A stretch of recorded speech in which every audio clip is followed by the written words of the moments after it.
Listo, buenos días a todos. Mi nombre es Linda Lucía Cardoso, soy residente de ginecología y obstetricia y mi asesor fue el doctor Arturo Cardona, que ya en unos 10 minuticos se conecta que está en una cita médica. El día de hoy vamos a revisar el tema de nutrición en restricción de crecimiento fetal y en diabetes gestacional. Entonces, primero, ¿por qué hablar de nutrición? Y es que somos lo que comemos y por lo tanto su bebé también. La nutrición es un factor regulador del crecimiento, por lo cual la malnutrición materna no solo es un factor limitante del potencial de crecimiento fetal, sino que está en el origen de anomalías en el desarrollo fetal que pueden ser causa de patologías en la vida adulta. Adicionalmente, es que sabemos que hay una estrecha relación entre la nutrición y la microbiota intestinal, que sus cambios tienen consecuencias significativas para el desarrollo fetal y la salud del adulto. Sabemos que factores nutricionales pueden llegar a alterar el estado epigenético del genoma fetal, y esto por medio de metilación del DNA, modificación en histonas y regiones de RNA no codificantes. Y es que no solamente está asociado a patologías en la vida adulta, sino que, por ejemplo, este estudio del 2023 evalúa que una baja ingesta de proteínas podría llegar a asociarse con un retraso en el desarrollo infantil a los 3 años. Este fue un estudio que se basó en una cohorte bastante grande en Japón. Fue un estudio que se llevó a cabo entre el 2011 al 2014. Fueron más de 77,000 parejas entre binomio, madre, hijo, y lo que hicieron fue una evaluación nutricional durante el periodo preconcepcional y durante el embarazo, y posteriormente evaluaron el desarrollo infantil. ¿Qué se encontró?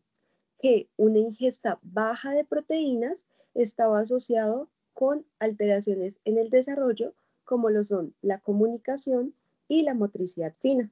Acá lo que vemos, los diferentes aspectos que se evaluaron, las categorías entre una dosis, una ingesta alta de proteínas, intermedia y baja, que aquí vemos que tenían un OR significativo ya por modelos, pues un modelo ajustado.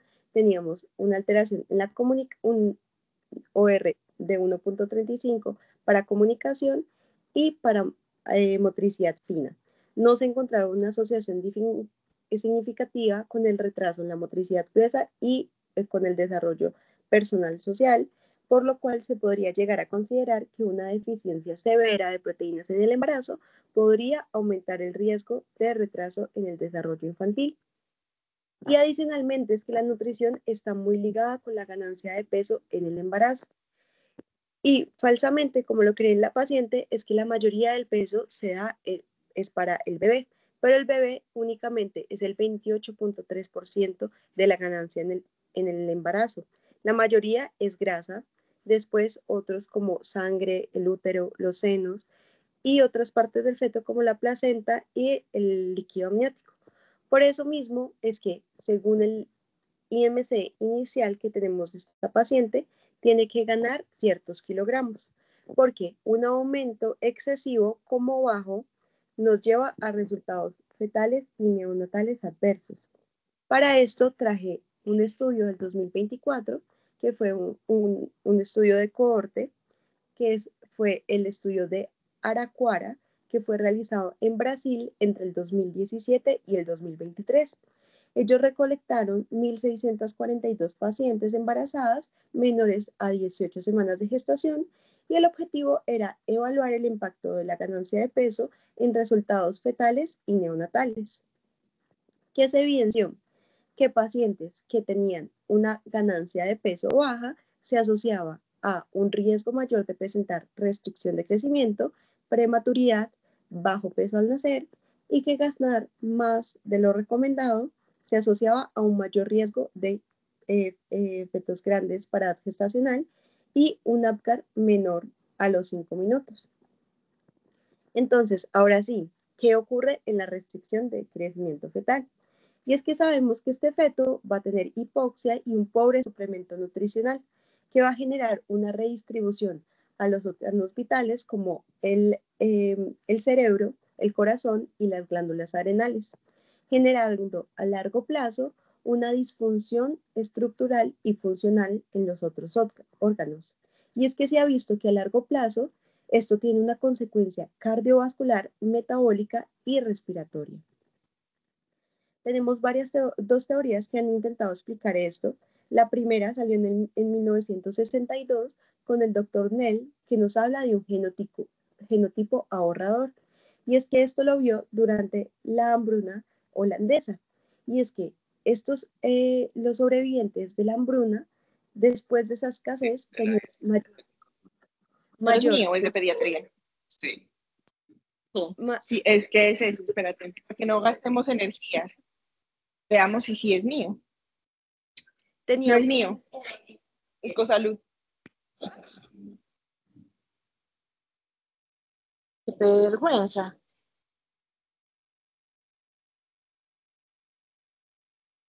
Bueno, aquí. Que después de la hambruna, esta población estaba más expuesta a obesidad y desenlaces cardiovasculares adversos. Esto se junta ya a la teoría intrauterina que la dio el Dr. Baker en 1990, y es que las adaptaciones fetales in útero a la supervivencia a la escasez, ya en el periodo postnatal, se volvían desadaptativas. Por lo tanto, ¿qué debemos hacer para evitar estas enfermedades crónicas que están más expuestos a estos fetos con restricción de crecimiento? En general, podemos hacer intervenciones prenatales y postnatales, y todas se basan en una adecuada calidad, pues en cambios en el estilo de vida y en modificaciones dietarias para evitar estas enfermedades crónicas a largo plazo. ¿Qué estudios tenemos en cuanto a estilos dietarios y RCIU? Este es un estudio que se publicó en el 2021, fue realizado por el Hospital Clinic y es un estudio randomizado. Lo que quería ver era dieta mediterránea y estrategias de reducción de estrés como mindfulness para el desenlace de restricción de crecimiento fetal. Lo que hicieron es que cogieron gestantes de alto riesgo para restricción de crecimiento que estuvieran entre las 19 a las 23 semanas en un hospital de Barcelona durante el 2017 al 2020, y estas las dividieron en 3 grupos. A unas les dieron dieta mediterránea, a otras les dieron estrategias de reducción de estrés y otras siguieron su vida normal. ¿Qué se encontró? Que para el outcome primario, que era el desarrollo de neonatos pequeños, se evidenció que para una dieta mediterránea era solo el 14%, para dietas de reducción de para reducción de estrés un 15.6%, y para los hábitos normales que tenía la paciente era del 21.9%, por lo cual tenemos una P significativa de que la dieta mediterránea fue mejor para evitar desenlaces de bajo peso al nacer. Ya en una combinación de entre bajo peso al nacer y combinación de otros desenlaces como preeclampsia y muerte perinatal, se encontró que la dieta mediterránea y otras como la reducción del estrés tenían una P significativa para reducir este riesgo, por lo cual estas intervenciones podrían ser bastante valiosas. Sin embargo, fue en una población bastante única en Barcelona, que necesitamos todavía evaluar otras poblaciones.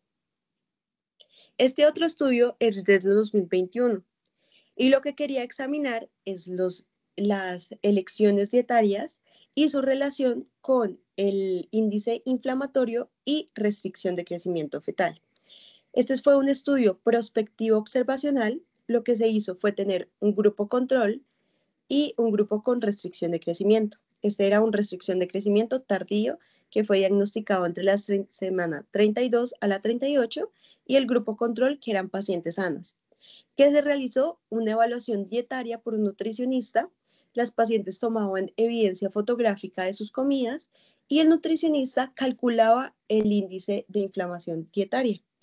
Y también hacían un análisis bioquímico de factores inflamatorios, antiinflamatorios y antioxidantes. ¿Qué se encontró? que habían diferencias en la dieta. Las pacientes con restricción de crecimiento tenían un mayor índice de inflamatorio y menor ingesta de carbohidratos, proteínas y fibra. Y esto también se veía en los marcadores inflamatorios. El grupo con restricción de crecimiento tenía mayor número de TNF alfa o mayor factor inflamatorio y menor factor antiinflamatorio IL-10. En cuanto al estrés oxidativo, no hubo diferencias entre ambos grupos, sin embargo, tenemos que considerar que es un estudio que es pequeño. Otra cosa que se considera en restricción de crecimiento fetal son las dietas en proteína. Hay ambas, pues realmente la evidencia es controvertida, y es que algunos estudios consideran que deficiencias en proteína en países con desnutrición, la suplementación podría reduce el riesgo de bajo peso al nacer, pero hay otros estudios que muestran que una mayor ingesta proteica genera también un menor crecimiento fetal y estos neonatos con bajo peso al nacer, por lo cual generalmente se recomienda proteínas entre el 10 al 20% de la dieta, pero este óptimo exacto de cuántas proteínas se debería consumir sigue sin definirse y los estudios son limitados. Traigo este estudio del 2018, también el estudio que se realizó bastante amplio en Japón, que la idea era mirar cuánto es las proteínas necesarias para disminuir el riesgo de restricción de crecimiento. Esta fue una cohorte prospectiva.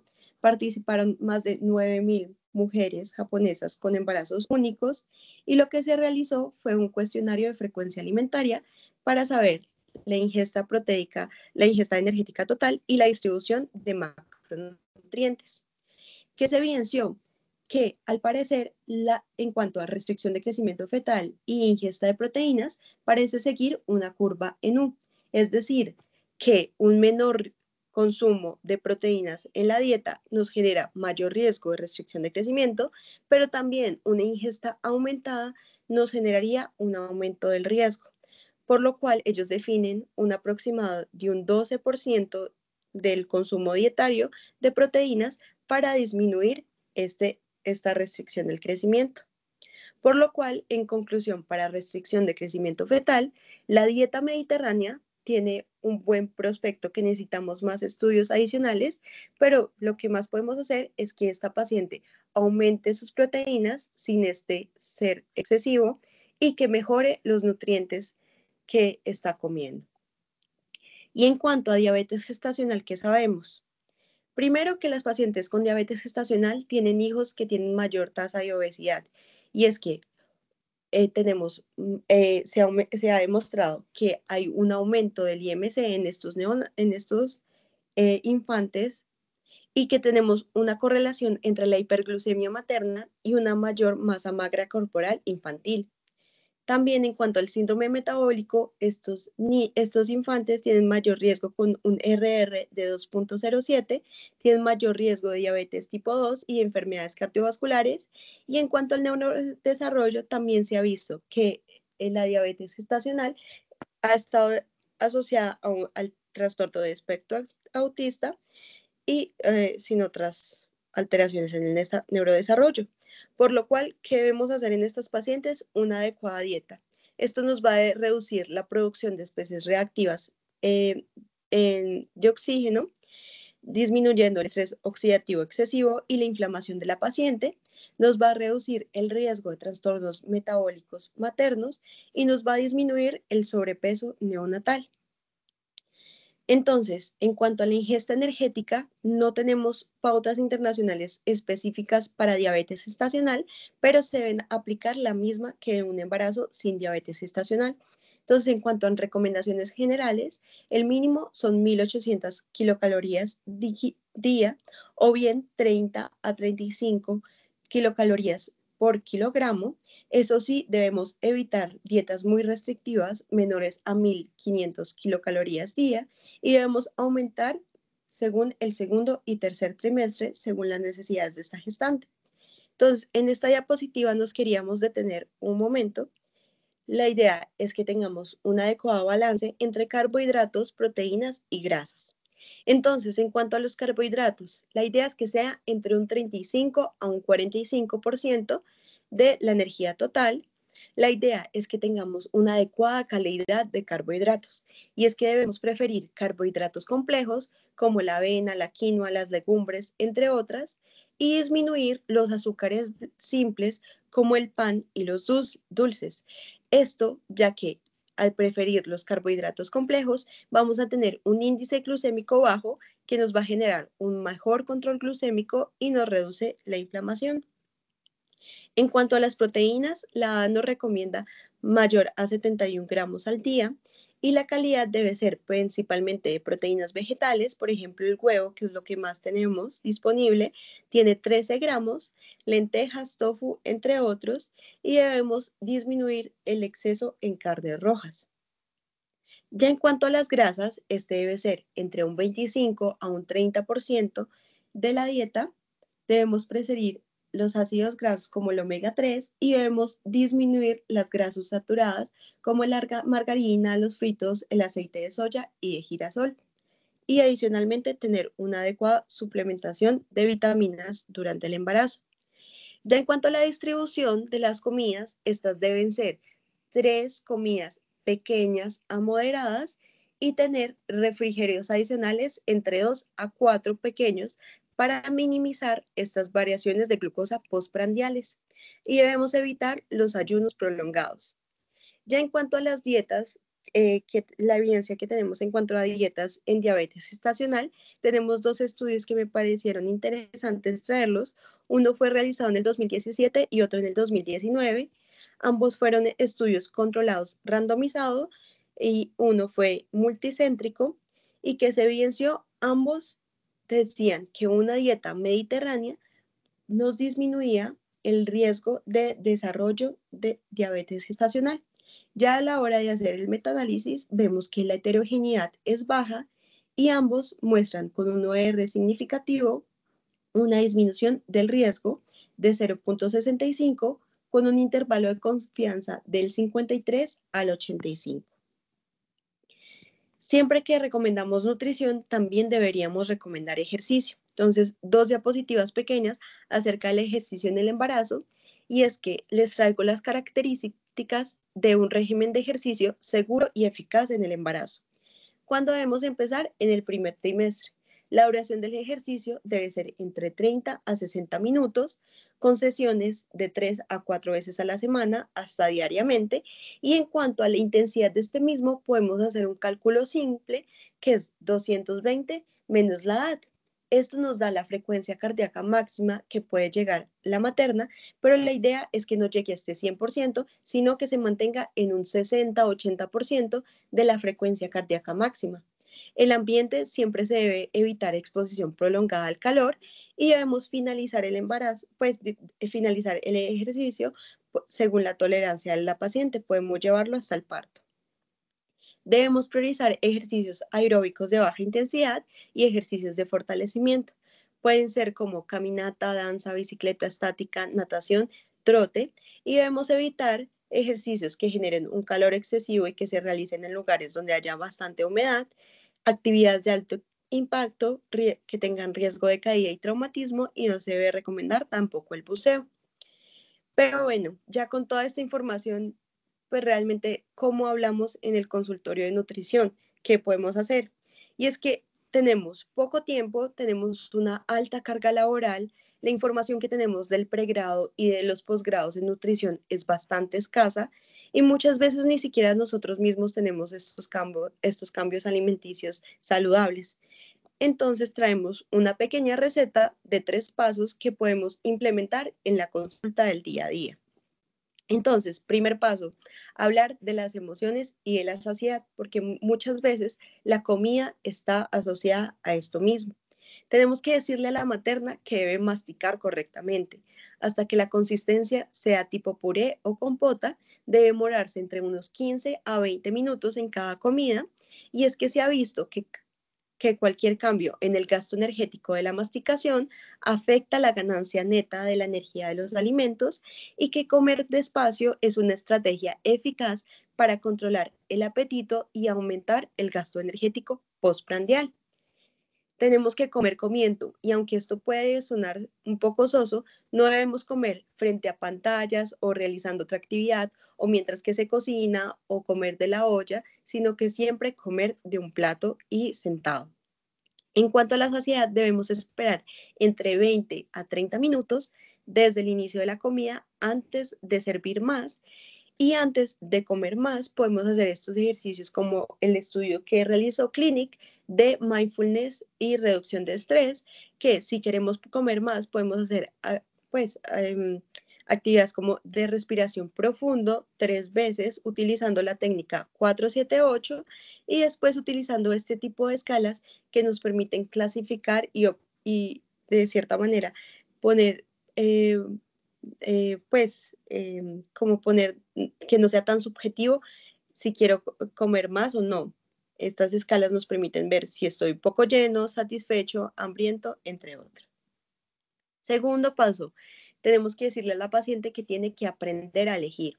Y la primera pregunta que nos podemos hacer es, ¿lo que me voy a comer viene de una planta o de un animal? Si la respuesta es no, deberíamos repensar qué es lo que vamos a comer. Y es que esto no solo se asocia a los nutrientes que vamos a tener de esa comida, sino que también se ve, tenemos estudios de que comidas bajas como hamburguesas, pues se asocian a una saciedad más baja y vamos a tener ganas de comer más rápido. Y es que lo que vemos en las gestantes es que a veces traen este tipo de productos y bien están suplementándose con otros multivitaminas y otras cosas que podemos encontrar en los mercados, pero no nos podemos dejar engañar. Ningún multivitamínico va a reemplazar una alimentación adecuada. Y finalmente, tercer paso, las cantidades. Y es que generalmente las porciones en nuestro país suelen ser medidas al ojo y llenamos el plato hasta no poder más. Las porciones deben ser medidas y podemos recomendarle a las pacientes un diario de registro de consumos de alimentos para revisar qué es lo que estamos consumiendo y cómo. Ya para manera de conclusión, la exposición fetal a la sobrenutrición o desnutrición materna genera una memoria metabólica que provoca cambios desadaptativos y esta plasticidad del desarrollo aumenta el riesgo de disfunción cardiovascular y metabólico, por lo cual una mala nutrición perpetúa un ciclo de enfermedades crónicas a lo largo de las generaciones y tenemos que el embarazo es una oportunidad única para repensar la alimentación en la familia. Y eso es todo. Muchas gracias por la atención. No sé si el doctor Arturo ya está conectado y nos quisiera compartir algo más.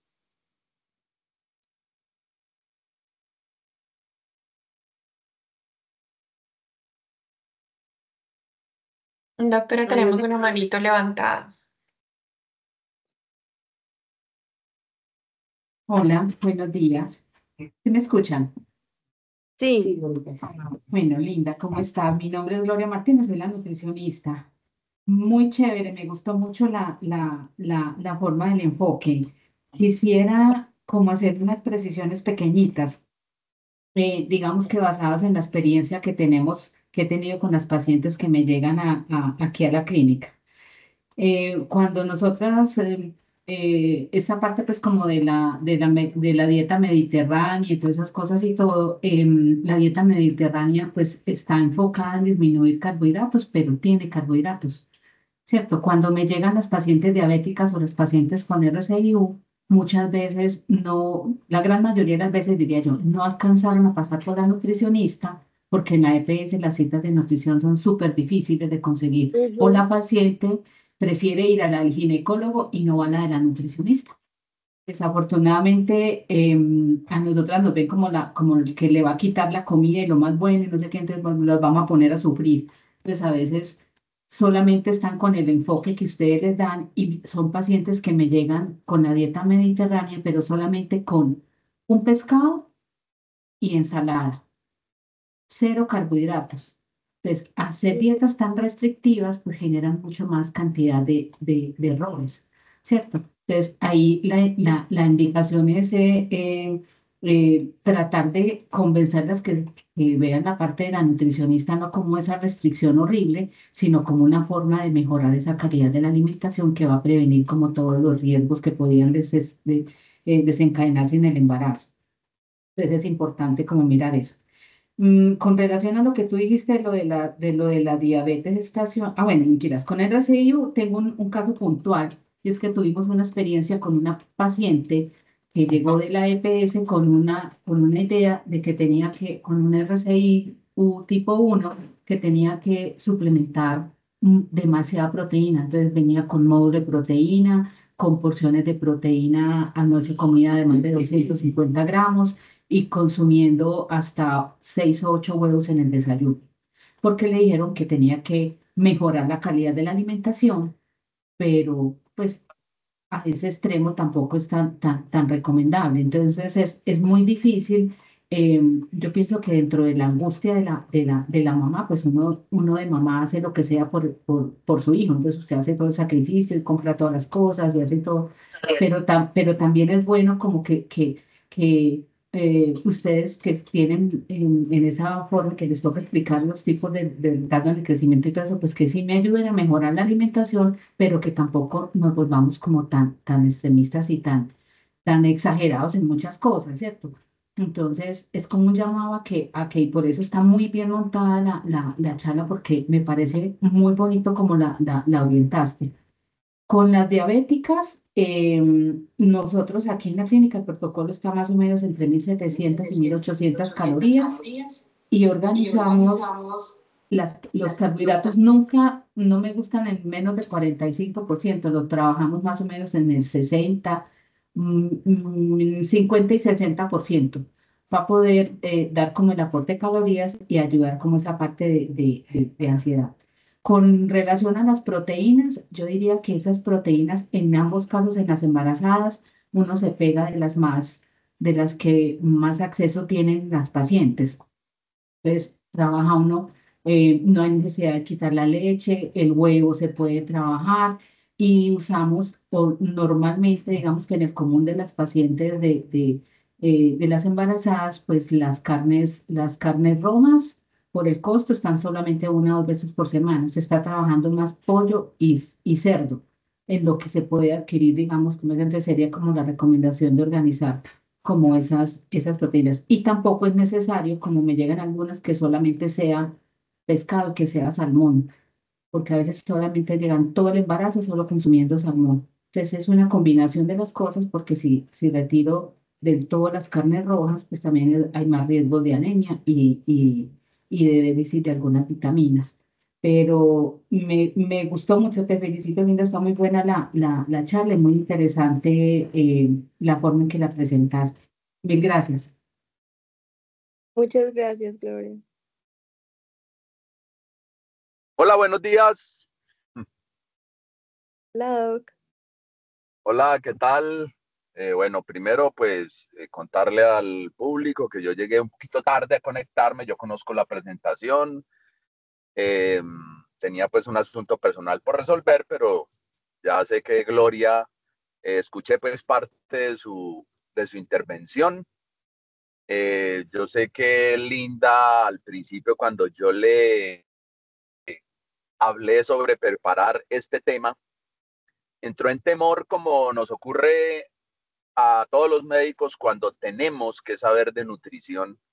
Y yo estoy seguro que uno de los mensajes que queríamos dar aquí es que definitivamente nosotros sabemos que nuestros compañeros nutricionistas, nutriólogos, todos son un gran apoyo para nosotros y es muy bueno, pero Gloria Martínez, bien que yo he sido un crítico de, sobre todo, la suplementación que se enseña en nuestro medio, que muchas veces está basada en productos ultraprocesados, que definitivamente no tienen nada que ver con una buena nutrición. Y segundo, que cada vez hay más literatura que nos muestra que definitivamente nosotros con los alimentos procesados, con el pan, con las galletas, con todo ese tipo de cosas, estamos produciendo un proceso inflamatorio, placentario, sin querer, pero que definitivamente tenemos que darlo a conocer ya en la literatura científica y darlo a conocer en estos espacios, y donde definitivamente lo que llamamos comida real es la que debe resaltar en la dieta de una mujer embarazada. Y que si uno aprende bien, uno puede darle dietas a las pacientes que no son caras.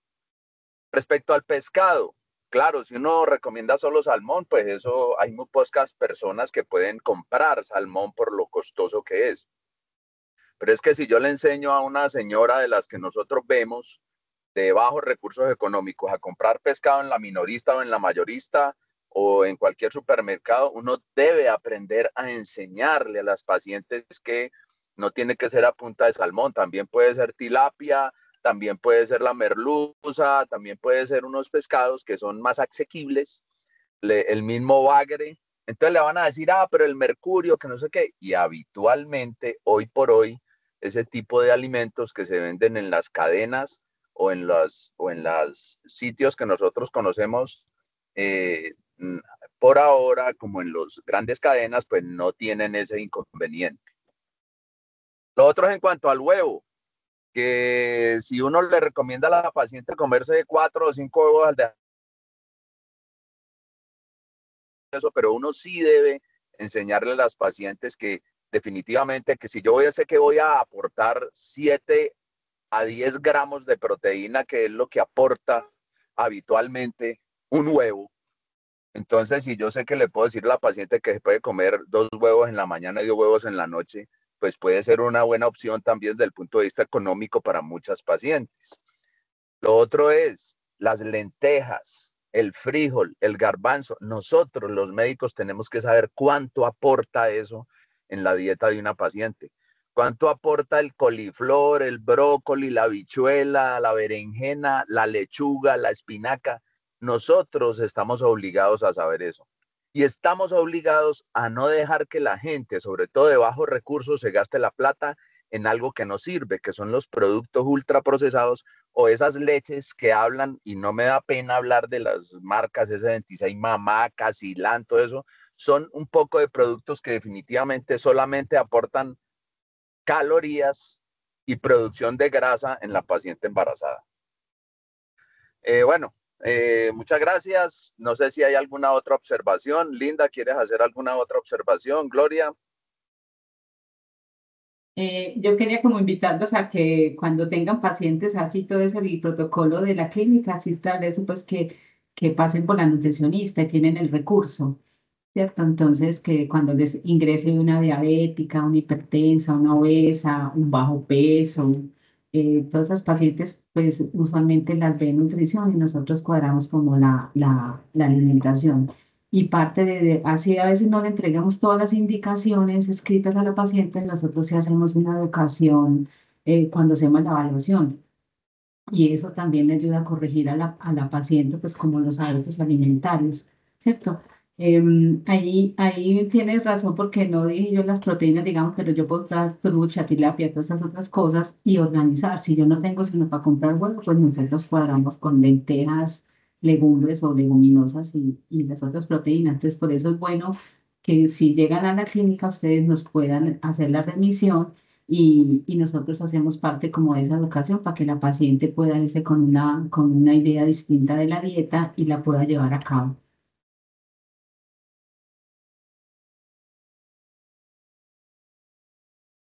Perfecto. Voy a fijarme en el chat a ver si alguien tiene la mano levantada. Veo que no hay más manos levantadas. Bueno, Linda, ¿no? Muchas gracias. Yo espero que hayas podido dar un aprendizaje con la revisión de este tema. Sé que no fue al principio como fácil el enfoque, pero ya después tú pudiste orientarlo muy bien. Muy buena la presentación. Muchas gracias a todas las personas que participaron. No olviden, por favor, que en el chat está la asistencia para que la firmen, sea personal Clínica del Prado, personal externo. y muchas gracias a todos. Hasta una próxima oportunidad. Gracias. Muchas gracias.